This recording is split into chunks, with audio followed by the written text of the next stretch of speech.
Video. Okay. Hold on. I screwed up. Three, two, one, go. Hello. This is Corey Thompson from Dice Tower Dish and Above Board TV. And this is the Podfather of Gaming, Stephen Bonacore. You are listening to Board Games Insider, episode 332. And we're recording this on August 22nd, 2024, which just so happens to be Corey's 75th birthday. Happy birthday, Corey. You're too Board kind. I think it's 82. Board Games Insider is proud to be powered by Board Game Geek. Corey, you are in an interesting location today. Yes, I am on the ocean.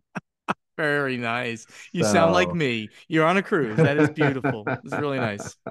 no, found a little group of people and we're doing a small board game cruise. And Nice. it was a cruise to Alaska. So I'm actually on the very last day and heading back. So it's been fantastic. This is a cruise on Celebrity, which I haven't done for probably like 20 years. And it's amazing. The food is fantastic. The amount of bouginess is just about sufficient for me. You're Um, you're a very bougie man. I know that. Well, that's great that but you got a little time yeah. to relax. That's really cool. But what's Oh, what's it's really fantastic. happening in the world of Corey Thompson and above board and all that? Oh, traveling, man. So with Above Board, we're still putting out once a week, every Friday. We're putting out an episode of Dungeon Call. This is our D&D campaign. It's really cool. The world is a world in which gods walk among men, and it's pretty fascinating. So, I'm a little biased, but I Very recommend cool. it.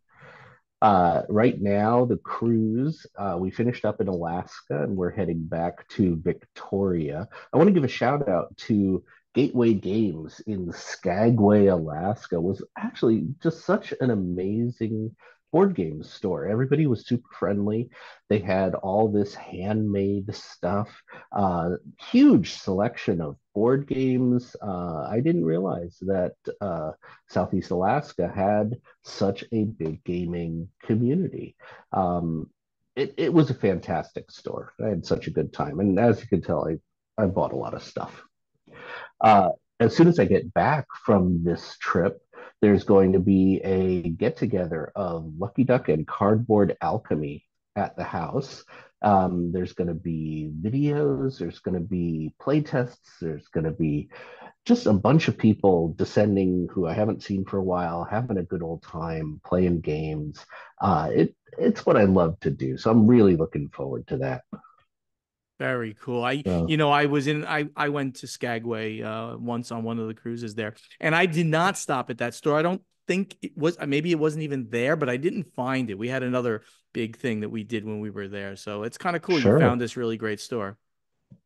Oh, absolutely amazing. So loved it. Very cool. Anything else? Or you done? Well, I mean, I've been on a cruise. I'm on a boat. No, that's really the excitement going on That's here. pretty cool, man. Pretty cool. So over here at the Podfather of Gaming, the first thing is kind of a shout out, but a sad kind of note that after 4.25 years, my campaign with my New Jersey buddies essentially is over. My role playing campaign using Pathfinder 1 system, 4.25 years, it's over. Big shout out to Chad the DM, great friend. He listens to the show. Nobody else of these people do.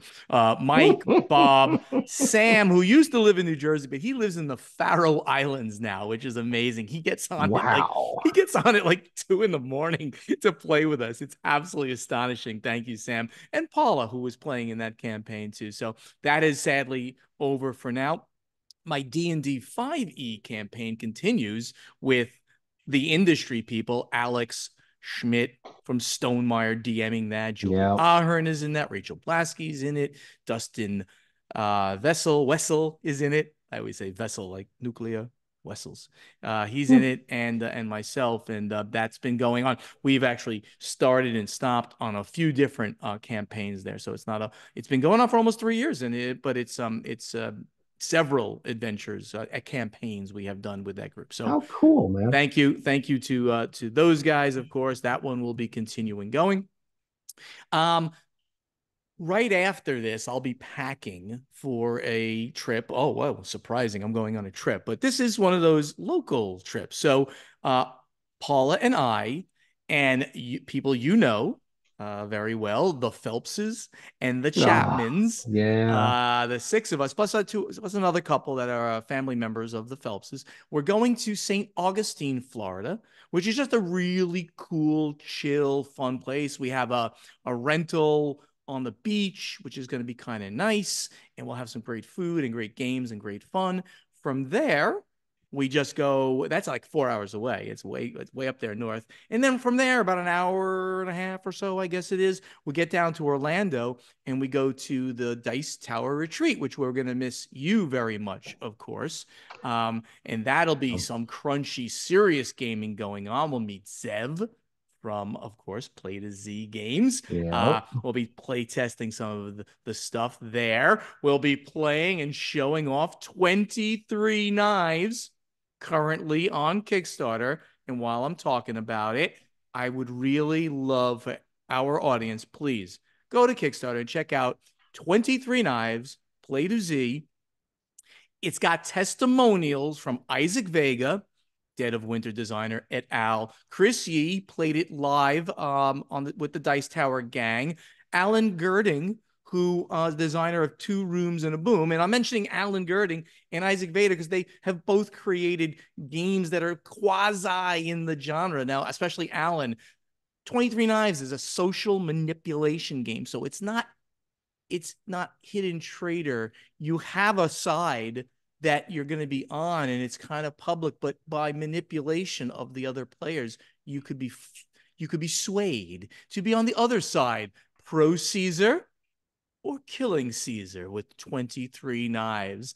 And Chris Yee's statement about the whole thing was great. He goes, at the end of the game, it culminates with turning over all the cards that are in the curio, and there are knife cards and there are dove cards. And if you get 23 knives that turn over, well, Caesar is killed. So it's a wild, wild ride of a Hmm. social manipulation game. Please check that out. We'd love for you to look at that. We'll be obviously talking about this going on because I think it's going to be a very big game, especially when it hits the market. Kickstarter, 23 knives. And back to Dice Tower Retreat. After that, almost immediately, we're going to go on BGG at Sea. That's going to be Yeah. cruise out of New Jersey. So I'll go back. I see some family again, see mom again, and probably be recording from there again. And we'll head up to Canada, in New England and Canada. That's kind of cool. And then directly How from there neat. to the World Series of Board Gaming, of course. We'll talk about that as it gets a little closer. That's end of September. Making fun of me for traveling all the time and for recording on a boat. Never making fun of you, my friend. Well, yes, I'm always making fun of you, but the least of the reasons I make fun of you is travel because, yes, I might do a little bit of that and enjoy seeing everybody, enjoy seeing the gamers as we go around to different places. But in the meantime, let's go to the event deck. All right, Corey, we got some very interesting stories here this week. We always do, really, right? Yeah. The first one here, I I put here for two reasons. First of all, it's a nice small company that says they're taking on Asmodee in board game distribution and fulfillment. This comes, by the way, off of boardgamewire.com. And the company is called Meeples, trademark. And nobody's coming after them for their name. Meeples, trademark. I'm sending a letter. You're going to send a letter to say, well, we would like some candy, but kudos to them for not backing down to anybody and stuff like Now, that. remember, this is a European company, Yes, it is. so I have no say. Well, no, of course, and not, and neither would you if it was an American company. Meeple source, this, that, and the other thing. We don't care, but we're making a little point here. But I want to give them a shout out because they're going to be doing some big things on the continent. They're a Netherlands company, so apparently not subject anyway to the now German trademark that's held for the word and design of Meeple. Hmm. But I want to give them a shout out to say, good luck, guys. This is a company that started with two guys in a garage kind of thing, and now they've got a warehouse, and they're basically a place that you can go to get your games not only distributed, but like a PSI style thing, right? Distributed, Sure. sent out to distribution, but also they'll fulfill Kickstarters and stuff like that. So go check them out. They are called Meeples, and will support them without a doubt. Now, this one is just awesome. All right, Corey, why don't you talk a little bit about how cool this one is? Also, off of our friend Board Game Wire. 1 second here. Oh, Hitcher, you got to switch back So and forth. I'm I sorry. got to switch back and forth because That's right. there's issues with how big and clumsily you make the notes for this game. Yes, Stephen, I think it's very important that we have in one file the past, what, year and a half of notes. 1 year at a time, Corey. So Asmodee's Board Game Arena has surpassed 10 million accounts. So this is, like you said, from Board Game Wire. Board Game Arena, the online board gaming platform that was bought by Asmodee 3 years ago, has surged past 10 million registered accounts following several years of rapid growth. So BGA, just a fantastic place to play a whole bunch of games. It Yeah, seems like every time I turn around, there is a game or a version of a game on Board Game Arena, yeah, and they're well done. So just to put it in perspective, there's a couple different online places people play games. The old standard is TTS, Tabletop Simulator. It's very much a home built, homemade garage band kind of website. So people make their own uh, games for TTS, but they tend to not look super professional. But they're free, so that's kind of the deal, and it's used a lot for prototyping. right. That's a very good distinction. I mean, people certainly can play on there, but the game needs to be fully implemented to have it as a game system, like on BGA, right? And Steam, and we'll talk about that in a moment, probably. You have to implement all the rules. On TTS, it's like, okay, you have cards and you can see your cards, and The rules are not checked. there's Yeah. no rules checking. So it is a perfect place to prototype games to show to publishers Well, and it's to perfect test. because it's reasonably free, and you can put anything you want on there, put a password on it, and let the people in that you want. Right. EGA, very professional. You have to pay to get your Yes. system up there. It checks rules. It's really Yeah. polished, beautiful place to play a lot of the new published games or old published games. Yeah. I know lots of people who go on there and play cribbage or six nimmt So every day. yeah. So guess what Bonacore's been playing quite a bit Uh-oh. lately. I have I have I have learned the way of the dragon.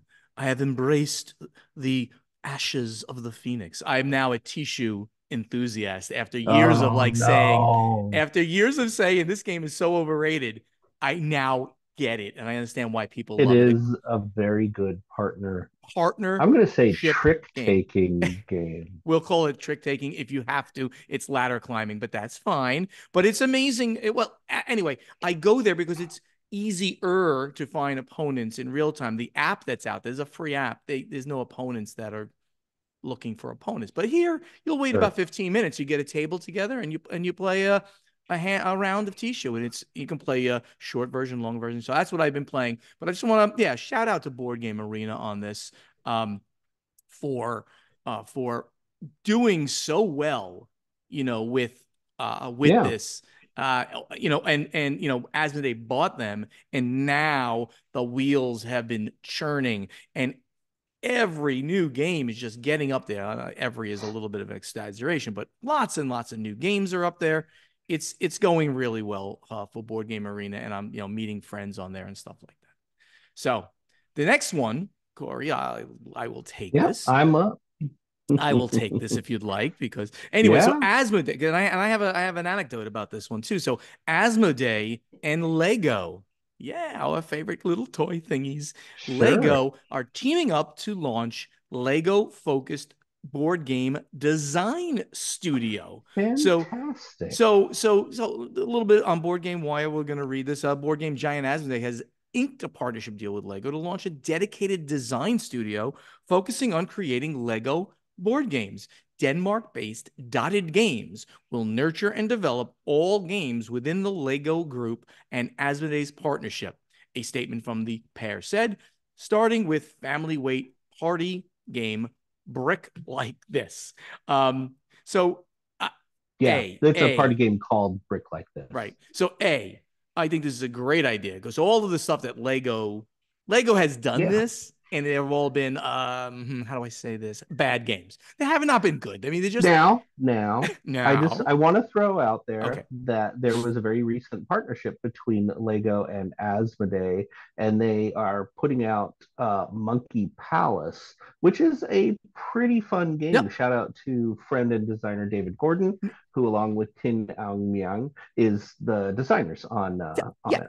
absolutely, Corey. And guess what? That's the first game that is going to be in the Dotted Games There you arena. go. So that's the anecdote at Gen Con. Asmodee has a media night, and I was invited. It's a great event, and you got to see and take a high level, you're not playing, you're getting an overview of all the different games that are out there. And I published a little bit of that from my Gen Con, from being at Gen Con.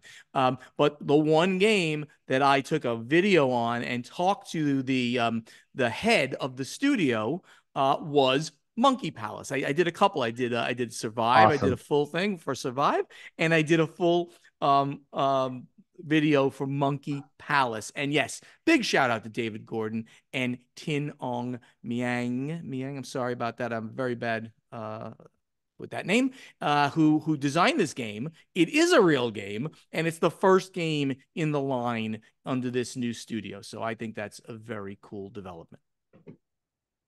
I think that's it, Corey, for our news this week. So A little bit brief, of a slow news week. brief, but cool news. Let's get over to strategy and tactics. All right, Corey. So here, strategy and tactics. We've got a bunch of very interesting questions. Andy Bell is the first one. He's Castle Sage on the Geek. Do you think that BGG could ever be replaced? There's quite a bit that's user unfriendly and dated about the design of BGG, and it seems unlikely that these things would be addressed without the motivation of a competition.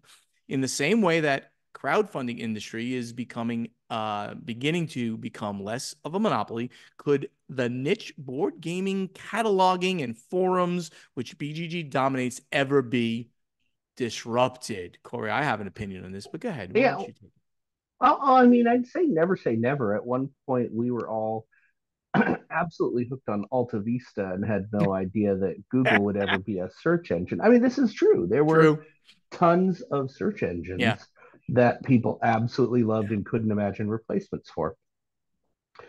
BGG has definitely been around forever. It's got the longest database, the most games in its system, but it is a little hard to use. It has a steep learning curve to really get into the guilds, the forums, subscriptions, the groups that talk about little niche areas of gaming. They're all there.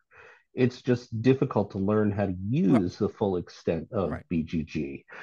There have been other board game websites for sure. There's been a couple people trying to displace. The other thing that BGG does that's very nice is they make the APIs and access to their list of games somewhat public. So a couple times people have had a website where they talk about some aspect of board gaming, but they will borrow, so to speak, the APIs and database from BGG so they can link back and forth and share. Right. So So, while never say never, I mean, because never is a really long time. I'd like to say that no, BGG is here to stay. Um, oh yeah, yes, it's not the most friendly, but they've made improvements for like a user to just like show up and not be overwhelmed. That the new front page, they call it the dashboard, right? Is yeah, is a front page to the rest of what's underneath. If you're a serious gamer, you should, and you want to explore games deeply, you should just spend a little extra time to yeah. go in and find out where these things are. Like I've had people say to me fairly recently, I don't know where the guild is that we talk about. I'm like, you're a really smart person. You're playing like Arc Nova. You know, I bet that if I said go find the guild, and if you clicked for 2 minutes, you'll find, oh, look, under community, there are guilds. Click. And then under there are the different kinds of guilds. One's podcasts. And under there, you will find lots of podcasts, including ours. So And if it's, Steven can figure out how to use it, then if Bonacor could do this, I bet yeah, anybody out there could do it. anybody. So if anybody out there is not on our guild, you should at least join the guild so we can have more people in our guild than like anybody else. Well, we're never going to beat the big guy. It's not going to beat the Dice Tower, but hey, we should beat most people. We have a lot of dedicated listeners. Anyway, BGG's there to stay. Spend a little bit of time, a little bit of your free time, and get in Yeah. there and find the stuff. It's and ask questions. Ask questions of I also people want to you say know. that the app version works pretty well and Yep. brings a lot of those back end things to the front. The Right. app version is kind of extension of that front page Right. remodel.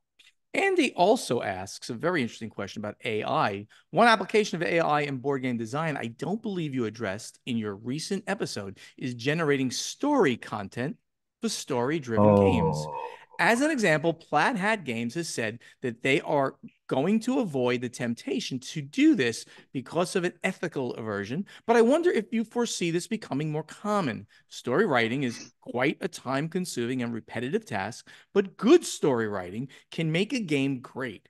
How would you feel about playing a story driven game if you knew that much of the story was written by AI? Very controversial topic and a I very interesting one. yeah, I would not inherently have a problem playing it, but I think the key line there is good story writing can make a Yes. great game. And I don't think AI is at the point to make interesting story plots or good story writing. I think AI can fill in the fluff and it can find little side quests and little plot diversions that have nothing to do with the ongoing main plot.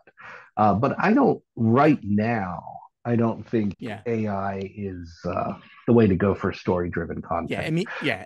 If you're looking for a massive story driven game, like, and that's stuff that, like Isaac Vega, we mentioned at the top of the show, that he's done in his Sure. Crossroad games, freelancers. I got Yeah. a year ago almost now. I'm dying And to get this. Paula mentioned it. Forgotten Waters and Yeah. yeah, their All the whole Dead of list Winter of stuff. It's all this great story. You need, at the moment at least, you're going to need people to write that really great story. Now, I had mentioned for a DM in a role playing game, I think AI is currently a decent tool. And I just like, played with it. The only thing I asked it, I said, hey, give me a fantasy, give me a tavern.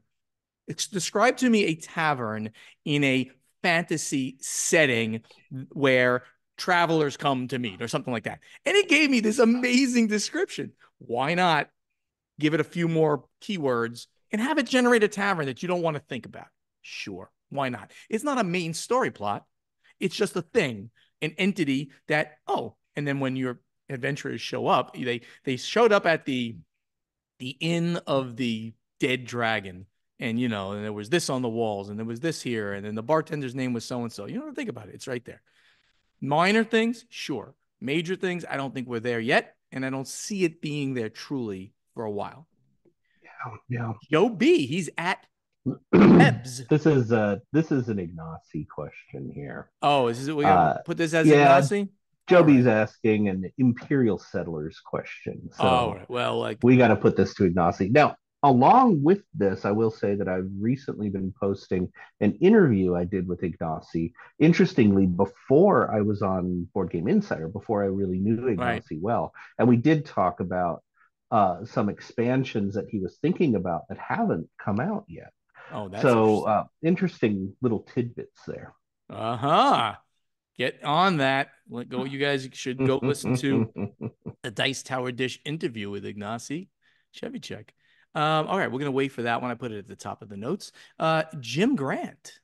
He's at Jim Grant. He says, Yep. thanks as usual for such an interesting podcast. Thank you, Jim. Do you have a perspective on where the COVID inflationary forces, shipping, plastics, etc., have permanently impacted board game prices? On where they have or how they have, maybe? I expect absorbing those Hmm. costs isn't sustainable. To clarify, have those cost pressures simply increased MSRPs with publishers not cutting any costs of the final product?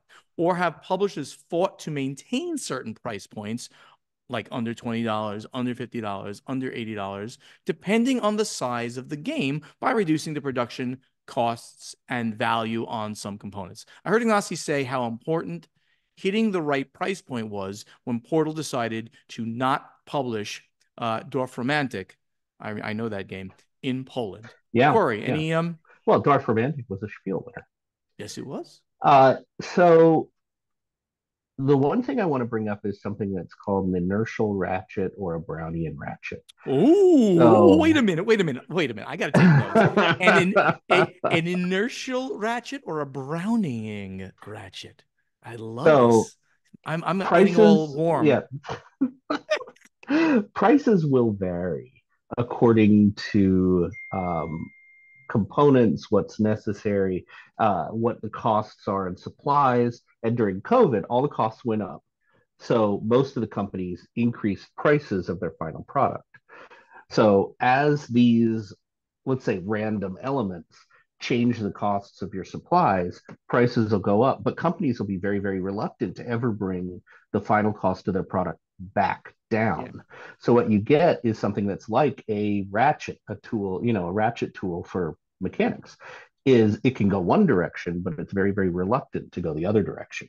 So you get bouncing costs of supplies occasionally knocking up a final cost, but then the final cost never going down. So you get an inflationary cost of your final games. And I think we're going to sit on a higher accepted cost of an average game right now than we did before COVID, just because of this process.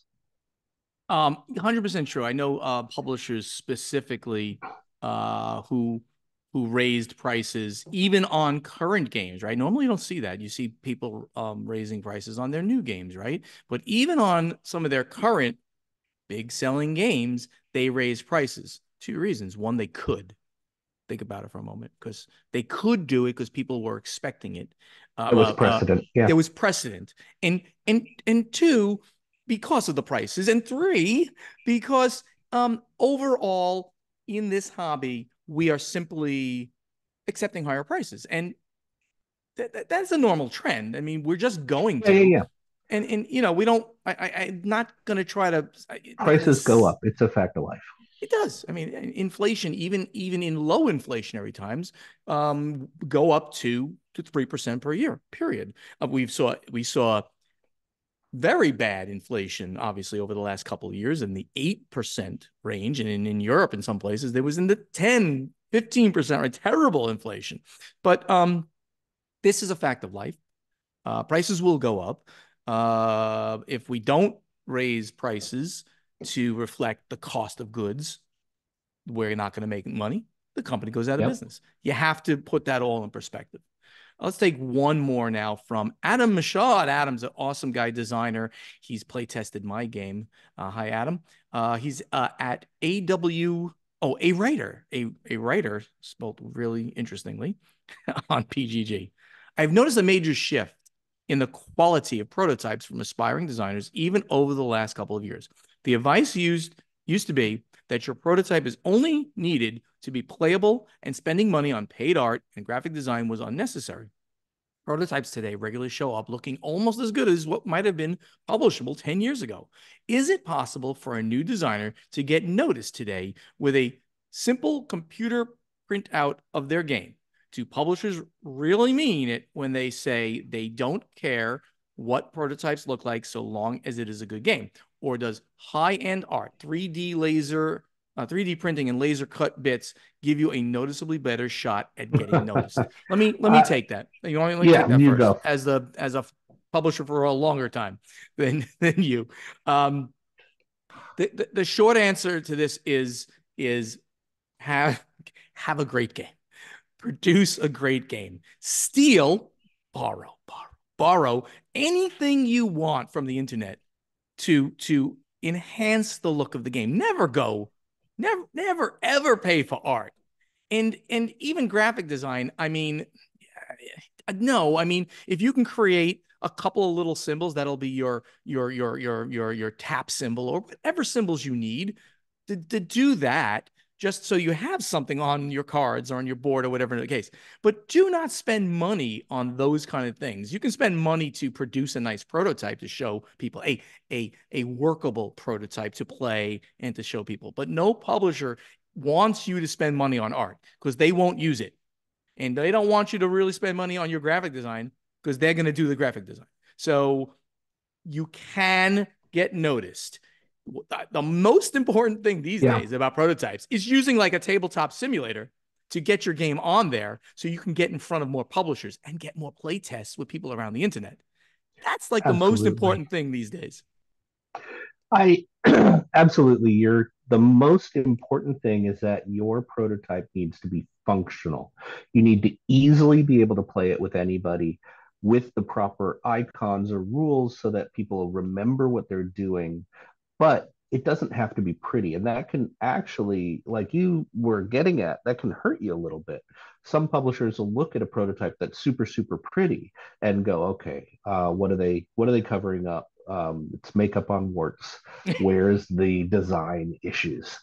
Um, so absolutely, you can get a game noticed just by functional, normal printed Sure. index cards in sleeves. Absolutely. We've had a very bizarre couple of years of prototyping, and there's been a couple very high profile prototypes, most notably Last Light and Gnome Hollow. Yes. These prototypes were played a lot at conventions, and they were gorgeous, and each had its own reasons. Gnome Hollow by Ammon Anderson, uh, he is an artist and a graphic designer, and I don't think he could help but do the full final version prototype. Did it help him sell the game? I don't know. It was a fantastic game, and there was a lot of interest in it when it was prototyping, but I don't think the companies were chasing it because of that art. And Last Light, Roy is just nuts. Roy is has so much energy. He's like a puppy all the time, and he's been working on this game for so long that he's if you know Roy, you know that he can't help but build the little models and make the little clay bits and put them on little stands and make them all pretty. So these were exceptions rather than parts of the rule. Yeah, that's a really good way of putting it. I certainly think that the overall popularity that we ended up seeing with Last Light had to do with the fact that Roy was hustling his butt off every convention, showing it, and the game, the way it looked, was so appealing. Then Well, once you Last Light played was it, so easy to pick up. The then rules made yes. sense. And then when you play the game, you're like, and it's a great game. Oh, I want to play with Roy. That's your first thing. Oh my God, this game looks great. Second thing. And then, holy crap, this is a 4X game that I can play in an hour. And Yeah, then that whole package. And then when he sold it to Gray Fox, they were like, wow, everyone really likes it looking like this. We're gonna blow this out and make it look like this. And they hit it out of the park. It was a fantastic thing. Let's now get over, my good buddy, to the no, to play testing. I'm I'm so professional. I'm so professional, right? you are. Come on, it's your question. It is my question because somebody has We're, completely given up like on doing questions for us I and stuff added like, two or three more you questions. added, you added. Okay, I so did. I did. I was what just so we embarrassed by your questions. you think this is an embarrassing question? Are you really true? No, you It's really said no. embarrassing. So the question that I asked everybody last week was thematic games versus Euro games. Yeah. And it's been something, it's been debated forever. Are you more a fan of thematic games, like games with rich theme and interesting worlds, or a fan of Euro games, like blandly themed games about some random city? And I made it, that was a kind of a Those are joke. great. The joke with little smiley faces. And I said, seriously, this is a question that has been debated. And generally speaking, it is said that most Euro games care less about the theme and more about the mechanics, while American style thematic games care more about the theme. Where do you stand? And we got a lot of replies on this one. I don't know if you noticed, went to fully 2 pages on this. I'm not sure if Oh you're gonna. yeah. I'm not sure if you're gonna be able to look at both at any of it right now because of I can your. look at it. Yep, All it's right. up. So, did you find And I something? read them. Oh, they're amazing. They're really good, really interesting answers because they got into like people, some details there. Anything that Yeah. you like that Well, stands out? we've got a few people who are talking about both are important. And yet we all know this. We know that Yes. you want to have a little bit of each. But I love just standing on either side. Robert Manor wrote, I Good personally buddy. like Ameritrash with point salad, if that's a thing. Theme is not as important to me as aesthetics, and graphic design. I normally don't buy games on theme. Mechanics and gameplay are more important to me. For example, I don't feel like a merman while playing Aquatica, but I really enjoy the artwork and how the graphic design all works too very well together. Game is fun too. However, on occasion, I do buy games based on theme, or more accurately, IP, such as Borderlands, Mr. Teague's Arena Badassery, or Battlestar Galactica. Oh, Right. such a good mix. Such a good mix. So, Let me take a couple here. So James yeah. Frew from the UK, he said, if I have to choose between the two, then I'm 100% a theme guy, like I am. But if I can, I'd actually go for a third category, experience. What does a game make me feel like to play? And then, by the way, he's 100% right. An experiential game is usually a very thematic game, first of all. But that It's is true. really what I love. That's why Thunder Road Vendetta, it's experiential. You're playing a movie. It's a cinematic experience that you're going through every time you play that game. So let me finish Let's his thought. see. It's a random game with lots of dice rolls and blowing up and huge Yes. theme, and Yes. that uh, That's that's Amerithrash. it Wait, is. It that's is. Amerithrash. What does the game make you feel like to play? Do I feel like I'm a puppet master trying to secretly influence others, player choices? Do I feel like I'm on the edge of my seat, taking finely calculated risks? Do I feel like I'm building an engine that will become an unstoppable force, sweeping all before me? Am I a linchpin trying to hold together a patchwork of competing interests, et cetera, et cetera, et cetera? So I like that one quite a bit. So we got Paul Marchbanks, who's a really good friend of Yep. the channel. Yes, he I'm is. much more a mechanics over theme person, like me and the correct people here. I joke with my friends that I like to play spreadsheets, the board game. Depending on the year and what the hotness is, there's different versions of that periodically. Love Uwe Rosenberg stuff and Stefan Feld. It's really nice, however, when a super solid Euro game has nice thematic elements too. That's why we have art. Very cool. And I want to say that I played basically mechanics games on this cruise. It was great. Got a good play in Fields of Arle, which I absolutely love. Two-player Uwe Rosenberg that often gets forgotten, kind of Agricola on steroids. Very, very cool. Ray Greenlee, who's our voiceover guy for the show, and obviously a listener too. Thank you, Ray, for posting here. Because I'm happy to play all kinds of games, but I lean towards thematic. I enjoy figuring out the puzzle of Euro games, but I find that the puzzle alone generally isn't enough to really get me juiced up about a game. I need some interest in the theme to help me engage with the game. It's a lot easier to come by in thematic conflict adventure games, but there are plenty of thematic Euro games that I enjoy. For example, Maracaibo. And I want to read one more from Maracaibo is a Euro man.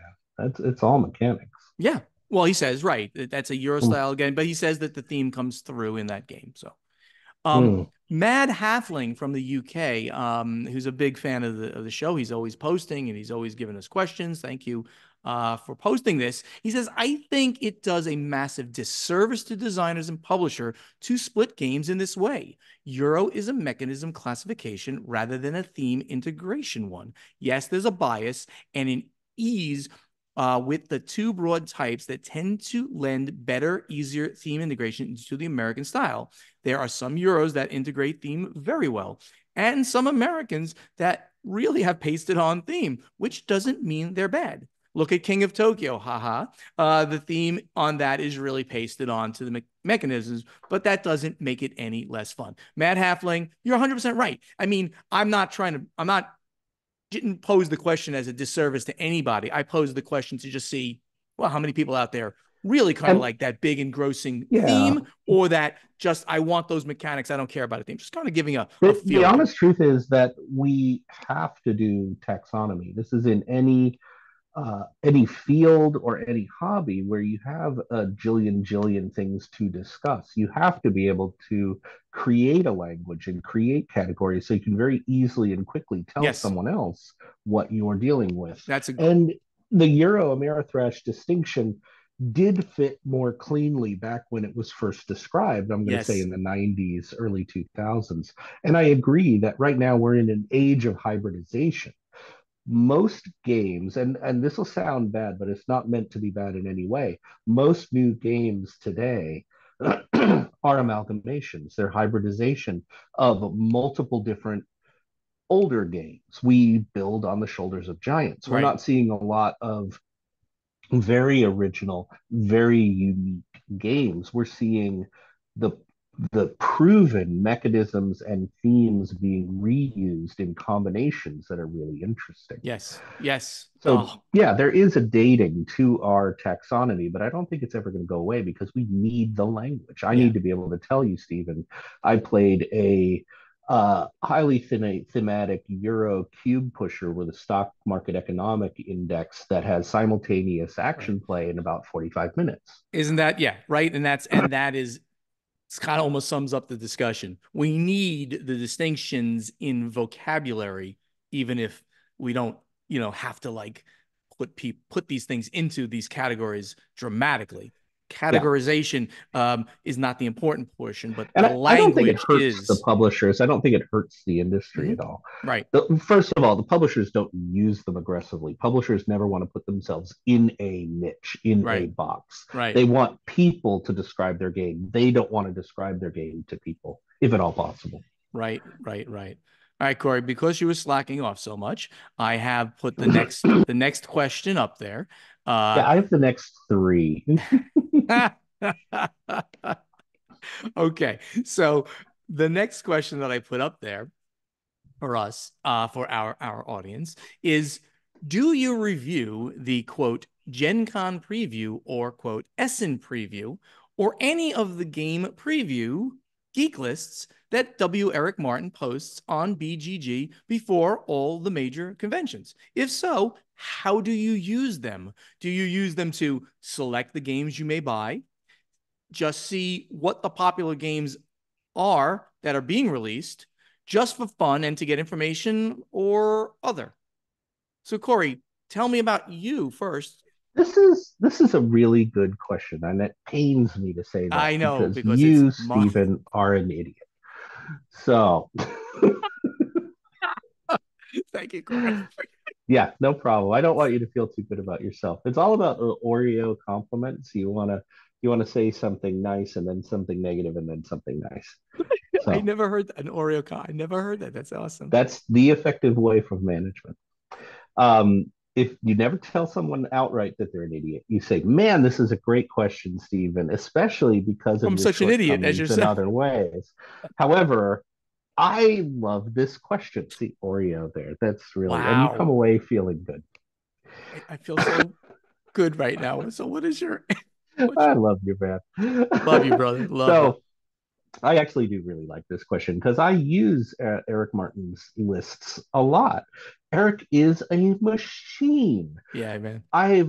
So I worked in news, still work in news, for a long time now. And I'd always see Eric with his little notebook and his little pencil, and he missed nothing. Oh man, he had the most extensive lists of new things that were coming out and remembered all of them and had interesting, short, concise things to say about all of them. So I definitely go through the Gen Con preview, the Essen preview, and I will mark off on Gen Con system. This one I'm interested in, this one I'm buying, this one I want. I'll put it into my wish lists on my games library, things like that. I definitely will use those lists to remind myself of things that I saw at cons that were really interesting, and more often than not, to see things that I didn't even know were out there. Yeah, so I used these lists much more extensively as a publisher under Stronghold Games because I used to, especially the Essen ones, because I would see what the hottest games were because people thumb, right? They thumb the ones that they Yeah, yeah, want to buy, the ones that they think are the ones they want to look at, because of course I was out there looking for games to bring to the American market, right? So that was a thing that I did quite sure. extensively. So that would be a very um, important thing for me to do. Um, and then I was using it a lot and literally going through and pencil and then making appointments with all the different publishers out there. These days, I have been lack about looking at them because maybe because I'm just out there having fun at the conventions and I don't care what the latest hotness is. The latest hotness will come to me, so to speak, right? People will talk to me about them. Someone will tell you. Someone Yeah. will tell me about them, and I knew about and like the gang, which was my hit of Gen Con, so to speak. I found out it was going to be releasing. I must get the game. I got the game, Yeah. and I love the game.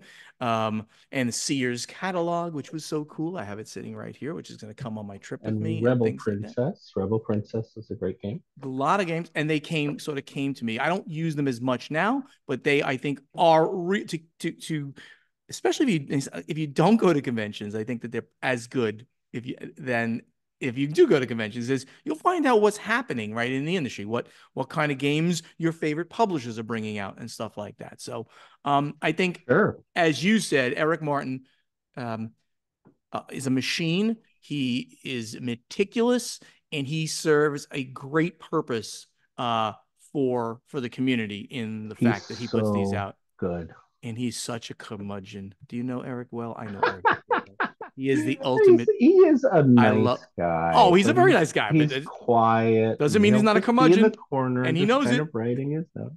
I love Eric. I do. I He's do. I do. awesome. And I do the Board Game Geek show with him every month now. Him and Candace and Lincoln and myself. So we have a great time doing that.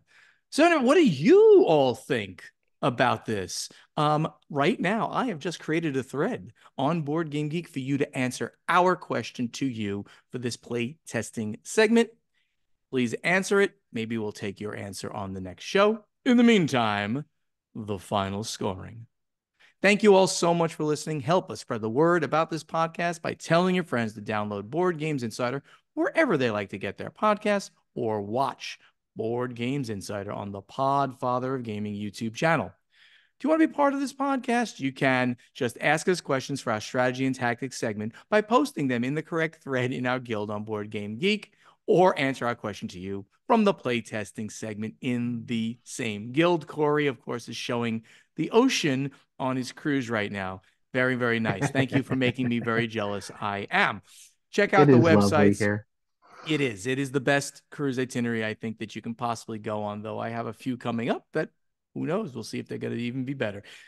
Check out the websites portalgamesus.com, podfathergaming.com, dicetowerdish.com, and play2zgames.com. We're all over social media. Interact with us on Facebook. Please like our pages, which are slash Board Games Insider, slash Portal Games US, slash Podfather Gaming, slash Play to Z Games, and speak directly to Ignacy, Corey, and Steven on X and Instagram at Portal Games US, at Podfather Gaming, at Dice Tower Dish, and the YouTube channels are Portal Games Studios, the Podfather of Gaming, and Above Board TV, Ignacy alone on TikTok, Portal Games US. We would love to see you in person at an upcoming convention. So if you're going to Dice Tower Retreat, please reach out, give me a high five, play a game, let's get a beer, whatever the case may be, or the World Series of Board Gaming at the end of September. Let's hang out and have a good time together. Board Games Insider is professionally edited by Joshua Bowman from Tabletop Submarine. If you want to have your podcast edited by Joshua, you can reach out to him at tabletopsubmarine@gmail.com. And that great voice you hear doing all the intros, the outros, and the in-between segments, that of Ray Greenlee. He can be contacted to do voiceover work at raygreenleevoiceover.com. Anything you want to mention here, Corey? Well, I was going to mention that, today's a great day to have a birthday. It's It is really a is. great day to be 75 years old, Corey. Very nice. All right, Corey, how old are you really? I happen to know because back in the day, you were the same, in high school at the same time as Paula, the famous Paula Milano, who's sitting within, It's true. and It's true. you were trying to pick her up at school when you were young in New Jersey. I might have broken into an all girls high school where said Paula might have had an association. So you were both the same age at the same Yep. time, Yep. which I guess we can say, right, is 56 years old, right? Yes. I think I was gonna say that just like Paula, I am don't say your age. just barely in my 30s. There you go. There you go. Paul is much younger than that, but you were the same age at that time back in New Jersey, in the whenever that was, the 90s. When was that? Not even the 80s, 80s, in the mid 80s, 80s. in the mid 80s. What a I believe I tried to bust in 85 or 86. tried to bust into the all girls school, which was run by Got nuns. chased away by a priest. Wow. Wow. That's Well, I amazing. tried to be sneaky and bust in a 1972 Corvette Stingray, the sneakiest of Ah, cars, nice. The sneakiest of cars. That's and beautiful. it was yellow. Excellent. Excellent. Well, thank you everybody for listening. Remember, Play2Z Games, 23 Knives on Kickstarter now. So please, please check out 23 Knives. Everybody, we'll see you next time. Bye-bye. Take care, everyone.